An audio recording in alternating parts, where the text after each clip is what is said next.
Hello, ഇന്നൊരു പായസക്കൊതി. പെട്ടെന്നൊരു പായസം വെക്കാം. കയ്യിലുള്ളതോ കുറച്ച് ചൗവരി മാത്രം. അങ്ങനെ 3/4 കപ്പ് ചൗവരി ഉണ്ടായിരുന്നു. അത് നമ്മളിങ്ങനെ വെള്ളത്തിലൊന്ന് കുതിരാനിടുന്നുണ്ട്. ഇത് കഴുകി വേണേ ഇടാൻ. അതിനുശേഷം ഒരു പാൻ വെച്ച് അതിലേക്ക് കുറച്ച് പഞ്ചസാര, ഒരു അര കപ്പ് പഞ്ചസാര ഇതുപോലെ ഒന്ന് മെൽറ്റ് ആവാനായിട്ട് വെക്കണം, ഒരു ഗോൾഡൻ ബ്രൗൺ കളർ ആവുന്നിടം വരെ. അതിനുശേഷം അതിലേക്ക് ഒരു 1/2 ലിറ്റർ പാലും വെള്ളവും കൂടെ തിളപ്പിച്ചത് അതിലേക്ക് ചേർത്ത് കൊടുക്കണം. തിളപ്പിച്ച പാലായതുകൊണ്ട് പെട്ടെന്ന് തന്നെ ഷുഗർ അതിൽ മെൽറ്റ് ആയിക്കോളും. അതൊന്ന് തിളച്ച് വരുമ്പോഴത്തേന് നമ്മൾ സോക്ക് ചെയ്ത് വെച്ചിരിക്കുന്ന ചൗവരിയും കൂടെ അതിലോട്ട് ചേർത്ത് കൊടുക്കണം.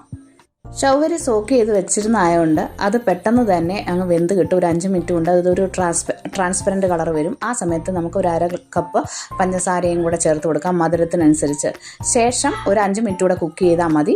അതിൽ കുറച്ച് ഏലക്കാപ്പൊടിയും കൂടെ തൂക്കിക്കൊടുന്നുണ്ട്. വീണ്ടും വേറൊരു പാൻ അടുപ്പേ വെച്ച് കഴിഞ്ഞിട്ട് നമ്മളതിൽ നെയ്യ് ഒഴിച്ച് നമ്മുടെ മുന്തിരിങ്ങ ഒന്ന് വറുത്ത് കോരുന്നുണ്ട്, ഉണക്കമുന്തിരി. നമുക്ക് നട്ട്സ് ഒന്നും ഉണ്ടായിരുന്നില്ല, ഇതേ ഉള്ളായിരുന്നു. അപ്പോൾ അതുകൂടെ ചേർത്ത് കഴിഞ്ഞാൽ നമ്മുടെ പായസം റെഡി. പെട്ടെന്ന് തയ്യാറാക്കാം. അങ്ങനെ നമ്മുടെ നല്ല അടിപൊളി ചൗവരി പായസം റെഡി ആയിട്ടുണ്ട്. എൻ്റെ ചാനൽ ആദ്യമായിട്ട് കാണുന്നവരൊന്ന് സബ്സ്ക്രൈബ് ചെയ്തുകൂടെ ഒന്ന് സപ്പോർട്ട് ചെയ്യണേ.